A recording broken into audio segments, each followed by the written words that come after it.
I made it home, but the night it didn't stay behind me.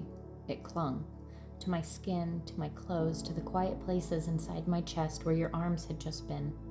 The road was empty, long stretches of dark broken only by headlights that felt too small for everything I was carrying, because my heart, it wasn't quiet.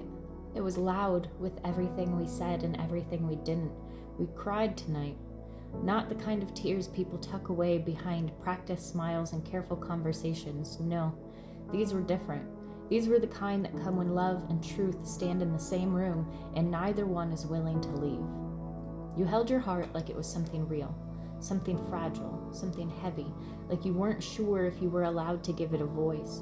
And when you said you loved me, it didn't sound easy. It sounded like gravity, like something pulling at you from the inside with no way to escape it without being spoken. You spoke about my smile, like it could break if held too tightly, about my eyes like they were places you had already wandered through more than once, places you weren't ready to leave.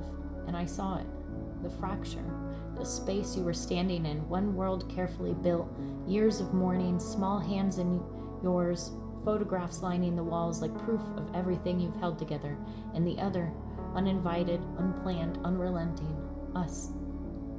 You said there was a voice in the back of your mind, quiet but constant, and I felt that question echo between us like something neither of us could answer out loud.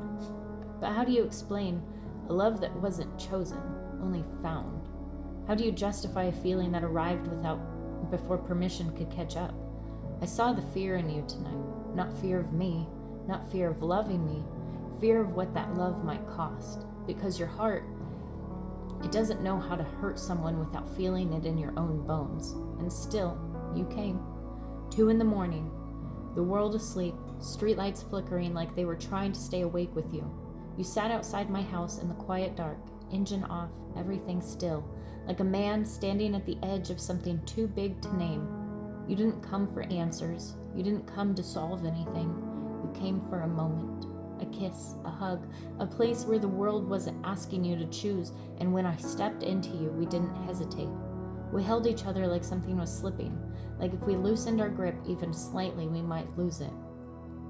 Your hands at my back, mine at your shoulders, your breath uneven against my neck, mine catching against your chest, and then the breaking, not apart, open. Your tears warm against my shoulder, mine finding their way into your shirt. 2 people standing in the dark, holding more love than either of us knew what to do with. You spoke of dreams, not grand ones, not impossible ones, the quiet kind. Coffee in the morning, laughter spilling into a kitchen, a home where love didn't feel complicated, just lived. I could see it, the way you said it, like it had already played out somewhere in you, but then your voice shifted, and the light in that vision dimmed just enough for something else to enter. The boys, standing in a space that no longer felt whole, and that is what scares you, because you love them with that kind of devotion that doesn't leave room for selfishness, and somehow that same love is what led you to me. But listen, nothing about this was planned. We didn't wake up one morning and decide to unravel a life. We found each other in ordinary places, in unguarded moments, in the quiet spaces where something in us recognized something in the other and stayed.